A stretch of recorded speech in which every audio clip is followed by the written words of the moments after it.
Bonjour à toutes et à tous et bienvenue dans ce nouveau live. Aujourd'hui, on va parler de toute la gamme M1. Donc à la fois les ordinateurs, mais aussi les différences et tout ça. Et pour ça, je vous ai préparé un tableau de qualité sur lequel on reviendra un petit peu plus tard. Hop. Mais pour l'instant, on va commencer par regarder la gamme d'Apple. Donc la gamme d'Apple qu'on peut retrouver ici en haut. Donc là, on est directement sur le site d'Apple, hein. Ils viennent d'annoncer le Mac Studio, mais ça, on va y revenir juste après. Mais pour l'instant, on va simplement regarder les gammes qui sont juste ici. Déjà, on peut voir qu'en entrée de gamme, on a le MacBook Air, qui est l'ordinateur portable le moins cher. Ensuite, niveau MacBook Pro, on verra qu'on a trois modèles différents. Donc ça veut dire on a le 13 pouces, qui est l'entrée de gamme des modèles Pro. Ouais, il est un peu bâtard cet ordinateur-là, on pourra le voir. Euh, il y a le 14 pouces, le 16 pouces, donc là c'est tous les ordinateurs portables. Donc la gamme est plutôt claire, même s'il y a un ordinateur en trop, je pense, dans cette gamme. Mais il y a le MacBook Air, donc pour monsieur tout le monde. Il y a les MacBook Pro pour les professionnels, plutôt simple et efficace. Ensuite, on retrouve l'iMac 24 pouces qui est absolument magnifique. On parlera après de sa pertinence dans la gamme, mais en tout cas, visuellement, il est hyper cool cet ordinateur. J'en ai aucune utilité, mais j'en veux un. Voilà, c'est vraiment ça, c'est très Apple comme logique. On retrouve également le Mac Mini, qui est l'ordinateur sur lequel je suis en train de faire le live actuellement, donc qui est un ordinateur assez performant. D'ailleurs, j'ai regardé, alors, on en reparlera en plus, mais c'est le Mac Mini d'entrée de gamme, donc c'est vraiment vraiment le moins cher de toute la gamme d'Apple, hein, c'est le Mac Mini. Il utilise, pour faire le live, là, ça consomme que 20% de ses performances, donc vraiment, il est vraiment large de fou. Il y a le tout nouveau Mac Studio qui vient d'être annoncé. Donc c'est un petit peu le Mac mini mais pour les professionnels. Et le Mac Pro dont on ne va pas parler aujourd'hui parce que c'est le seul ordinateur de la gamme qui n'est pas sur des puces Apple, qui est encore sur des puces Intel. Donc on ne va pas en parler parce que Apple a annoncé qu'il allait être remplacé ou amélioré ou je ne sais pas quoi assez prochainement. Donc on ne va pas en parler aujourd'hui. Moi, il y a quelque chose qui me rend un peu triste dans cette gamme, c'est que avant il y avait deux iMac, il y avait l'iMac 21 pouces et l'iMac 27 pouces, et l'iMac 21 pouces a été remplacé par le 24, donc celui dont on vous a parlé, mais il n'y a plus de grand iMac un peu puissant. Et ça me rend un peu triste parce que c'était un ordinateur que j'avais eu par le passé. J'ai eu l'iMac 27 pouces. Pour ma boîte, j'ai eu l'iMac Pro également, un ordinateur que j'avais beaucoup aimé, même s'il n'était pas du tout parfait. Et en fait, cette gamme-là a plus ou moins été remplacée par le Mac Studio, qui est très bien pour les professionnels, mais j'aimais bien cette gamme tout en un, facile, on arrive, on le branche, on le pose, il est joli. Et j'ai l'impression que cette gamme a l'air d'avoir disparu. Donc voilà, ça me rend un peu triste. Voilà. Donc, on va passer maintenant simplement aux ordinateurs en eux-mêmes, hein, aux performances, avec mon magnifique tableau dont je suis extrêmement fier. Alors, voilà le tableau qui est absolument fou. Alors, je vous l'explique. Chaque tableau représente une puce. Donc là, on peut voir le Mac M1, la M1 Pro, M1 Max et M1 Ultra. On voit les différentes options qu'on peut retrouver dans les ordinateurs, donc le nombre de cœurs CPU, le nombre de cœurs GPU, donc ça c'est la puissance, ça c'est la puissance graphique. Ça je l'ai mis mais c'est pas forcément très intéressant, c'est le Neural Engine qui pour l'instant est assez peu utilisé à part certains logiciels d'Apple, donc je l'ai mis mais finalement il embrouille plus le tableau qu'autre chose. La quantité de RAM, la capacité de stockage et les prix, donc on le retrouve à chaque fois, et chaque couleur représente un ordinateur différent. Alors, on va commencer par la puce d'entrée de gamme, donc la puce M1. Alors, moi, j'ai deux ordinateurs M1 dans ma boîte. Donc, j'ai le Mac Mini, qui est l'ordinateur de streaming, qui est extrêmement performant. Ça a d'ailleurs été mon ordinateur principal pendant 6 mois ou un an, je sais plus, enfin, pendant quand même un temps non négligeable. Je faisais du After Effects dessus, du Lightroom, du Photoshop, du Final Cut. J'ai eu aucun souci. Tout ce que j'ai voulu faire dessus a parfaitement fonctionné. Donc là, c'est le Mac Mini M1. Voilà celui-là, celui à 799 euros. En termes de puissance, il est hallucinant. Genre vraiment. Sachant que l'autre M1 qu'on a dans la boîte, c'est le MacBook Pro, c'est celui-ci. Alors c'est celui-ci, mais avec 16 Go de RAM, donc c'est le modèle qui doit coûter approximativement 2000 euros. On a dû le payer 1008 ou 1009, un truc comme ça. Dont on est excessivement content également, hein. C'est l'ordinateur d'Adrian qui bosse avec moi, que vous voyez régulièrement sur la chaîne. On en est hyper content. Il a une autonomie incroyable, il chauffe quasiment pas, vraiment excellent. Donc c'est les deux Mac M1 qu'on a et on en est ravis. Donc je peux vraiment déjà vous les conseiller, ces deux modèles-là. C'est des ordinateurs assez ouf. Déjà, on va pouvoir voir un truc qui est répandu sur la gamme d'Apple, c'est que pour des performances équivalentes, les ordinateurs portables sont systématiquement plus chers que les ordinateurs fixes. Sauf pour l'iMac, mais l'iMac, vu qu'il a l'écran intégré, ça peut être compréhensible. Mais globalement, si vous voulez de la puissance ou un meilleur rapport qualité-prix, déjà, on peut voir qu'il faut absolument partir sur des ordinateurs fixes, parce que les portables sont vraiment très chers chez Apple. Même si on peut comparer à performance égale avec d'autres marques, c'est pas forcément, enfin c'est globalement dans les prix, mais en fait les ordinateurs fixes d'Apple sont des bons rapports qualité-prix, alors que les ordinateurs portables d'Apple coûtent le prix qu'ils doivent coûter, mais c'est pas forcément toujours très intéressant. Donc voilà, si vous avez besoin de puissance, partez vraiment sur des ordinateurs fixes, ils vous coûteront moins cher, et si vous avez besoin de portabilité, bon bah là vous êtes pris au piège. Voilà. Donc, on peut commencer par les Mac mini qui sont relativement intéressants en termes de prix parce que globalement, pour 1000 euros, vous avez une super config pour un ordinateur.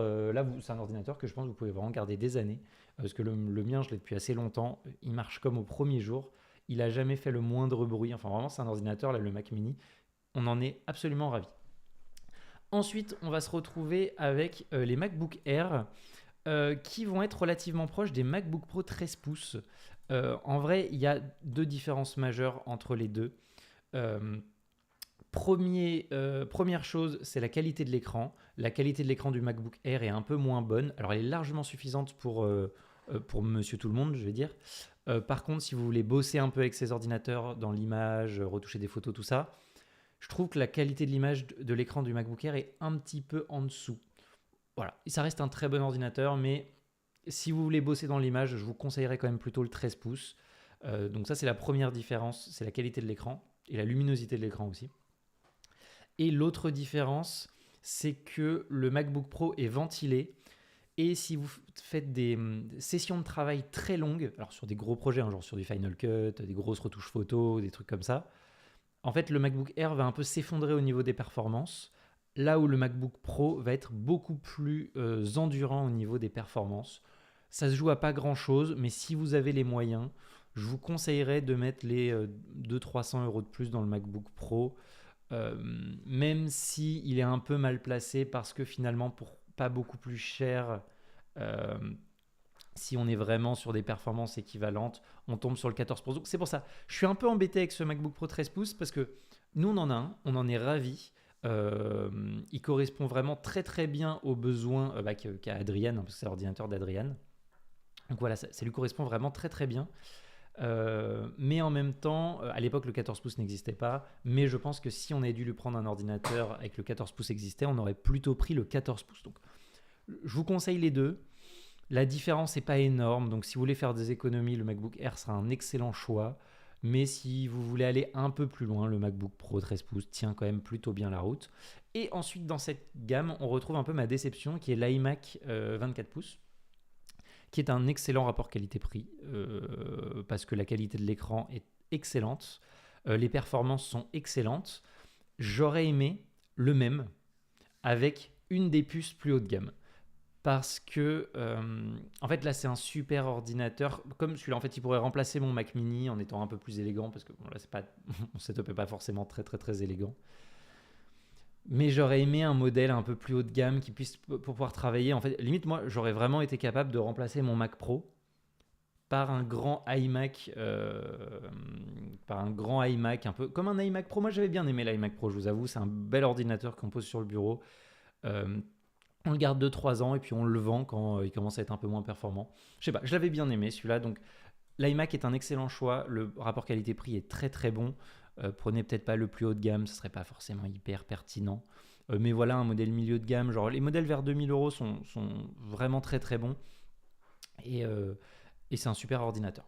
Là, on va passer sur les gammes un peu pro. Donc, on passe sur la puce M1 Pro. Est-ce que je vous fais pas un petit résumé? Si, bon, allez, en résumé. Je vous conseille le Mac mini d'entrée de gamme. Vous voulez un Mac pas cher, il est exceptionnel. Genre, je l'utilise, il est incroyable.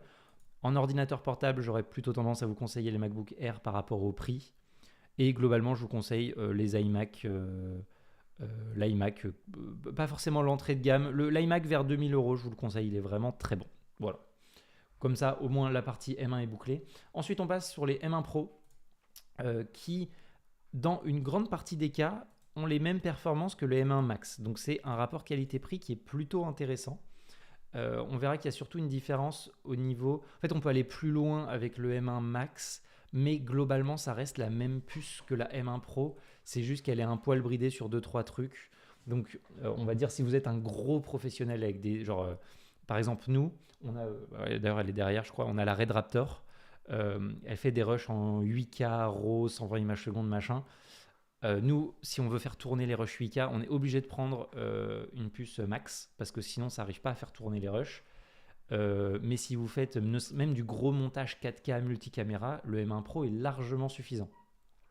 Pour tout ce qui est photo, soit Photoshop, Lightroom, vraiment, à part si vous faites de la grosse vidéo ou de la 3D, la M1 Pro est largement suffisante.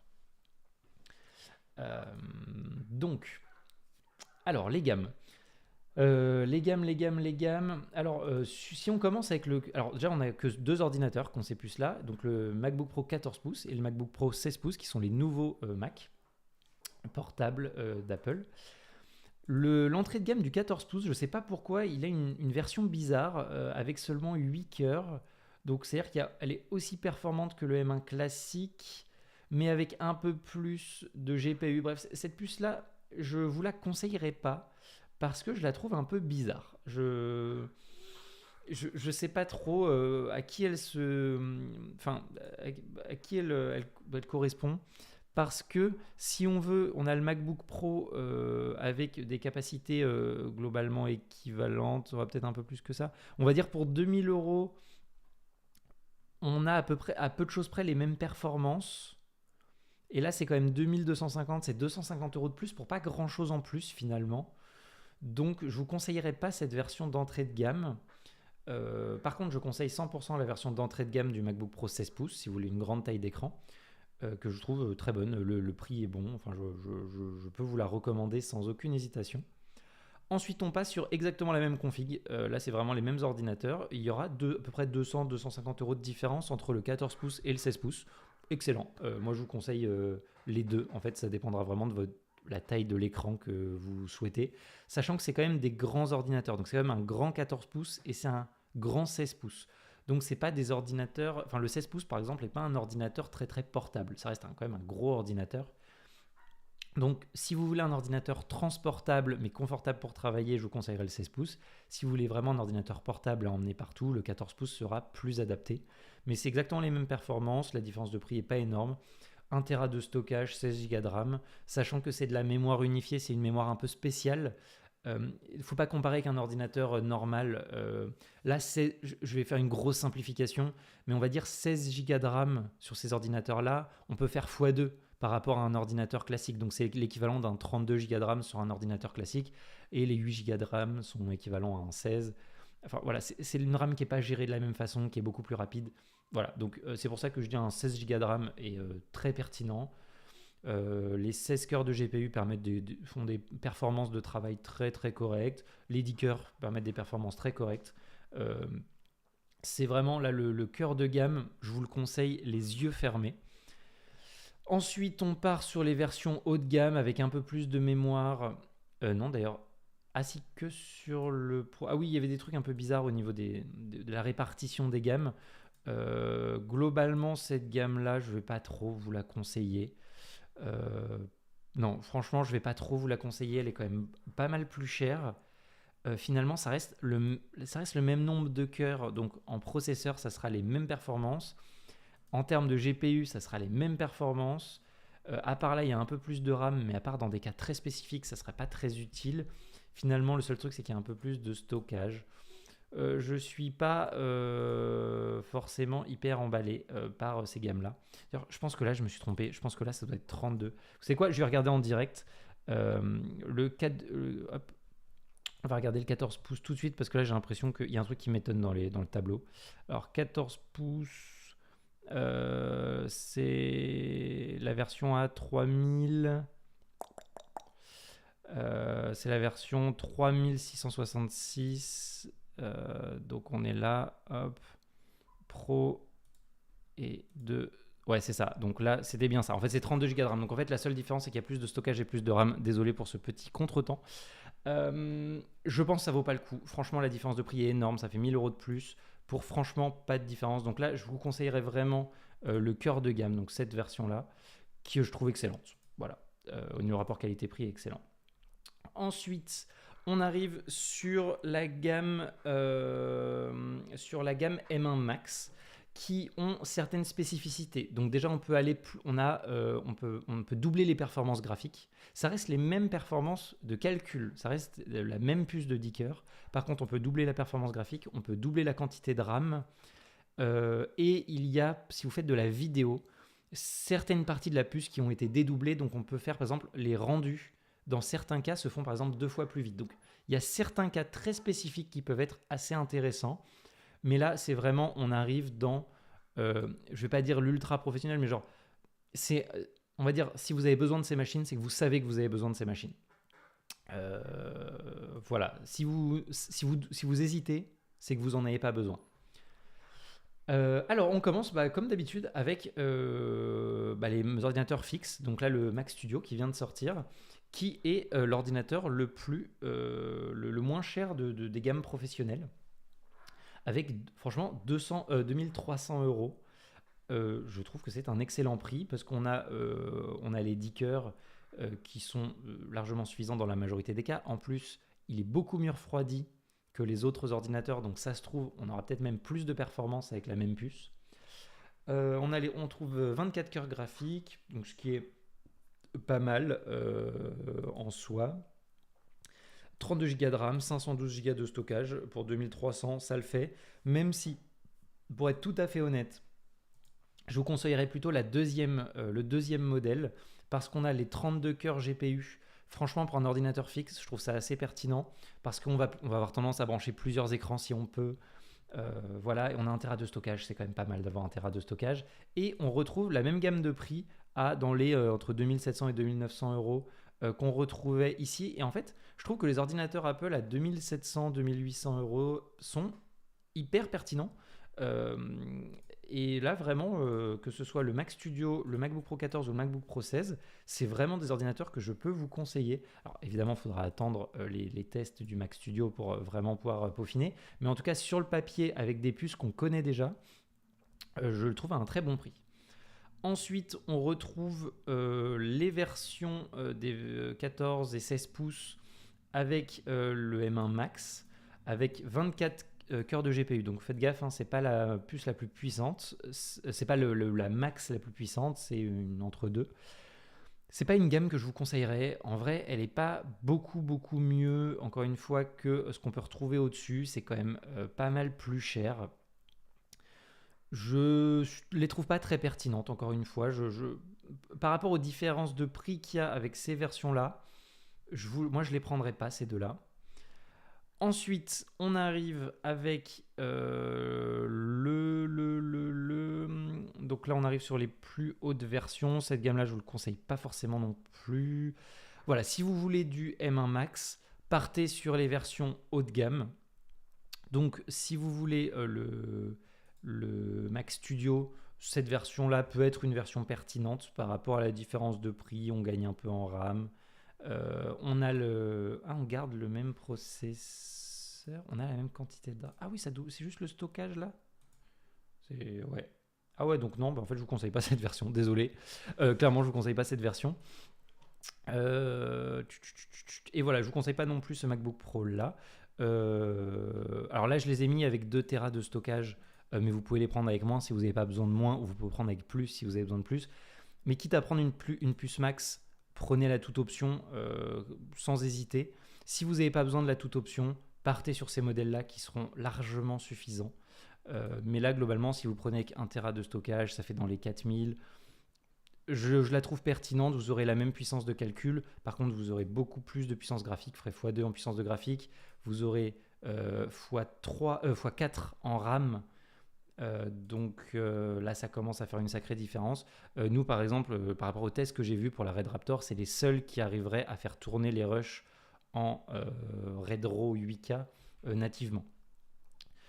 Sachant que le 16 pouces est mieux refroidi que le 14 pouces, donc le 14 pouces, il peut lui arriver de faire du bruit, là où le 16 pouces reste apparemment globalement silencieux dans la grande majorité des cas.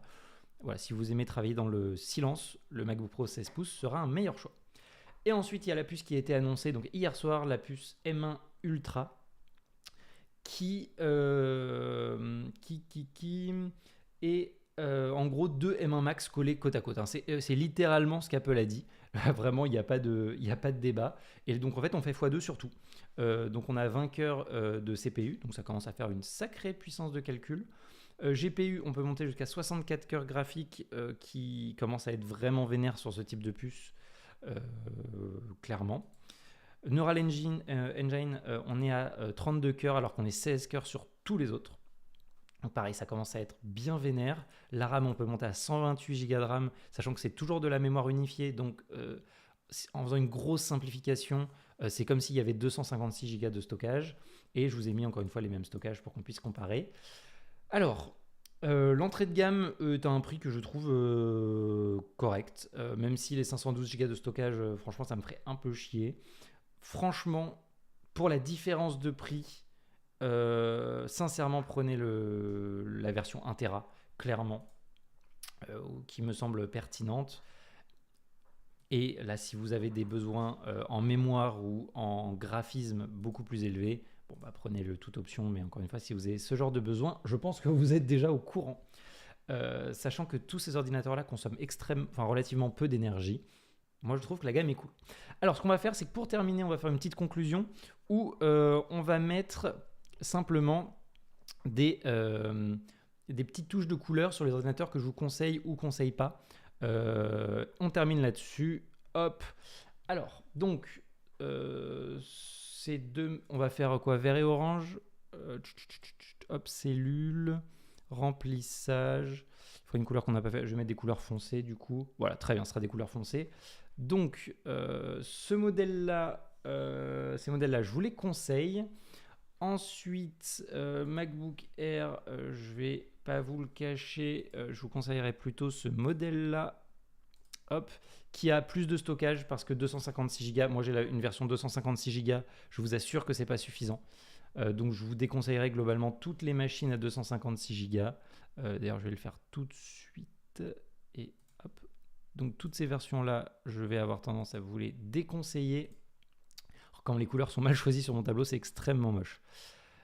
Ces versions-là, je vous les conseille. Donc là, c'est le 13 pouces, machin. Ça, je les trouve pertinentes. Ensuite, après, là, on arrive sur les 2000. Non, après, en vrai, je vous les conseille pas tout cela parce que, en fait, ça commence à devenir vraiment cher. Et quitte à mettre ce prix-là, moi, je partirais plutôt sur les versions plus haut de gamme. Hop, voilà. Ensuite, là, je vous conseille le cœur de gamme que je trouve très bon. Et toutes les autres versions, je vous aurais plutôt tendance à les déconseiller. Ce modèle-là, on va dire non, parce que la différence de prix n'est pas énorme. Mais là, on est quand même vraiment mieux. Donc, ça, j'avais dit oui. Je crois que ça, j'avais dit oui. Et ça, j'avais dû dire oui. Hop, ça, je vous les mets en vert. Sachant que il y a plein de sous-versions, je ne les ai pas toutes mises parce que sinon c'était vraiment, ça devenait vraiment très complexe. Mais il y a beaucoup de sous-versions. Et globalement, bon alors là non, celui-là j'avais dit non. Hop. Et ces deux-là, je dis oui. Voilà, et ben ça fait un beau tableau. Je suis assez Je suis assez content, ça m'a pris un peu de temps, mais je trouve que ça permet d'y voir plus clair, de tout avoir sur la même gamme. Voilà, donc je vous laisse un moment pour que vous puissiez prendre des captures d'écran. Hop. Nous, pendant ce temps-là, on va rester en live. Si vous avez des questions pour les gens en live, je vais prendre un temps pour y répondre juste après.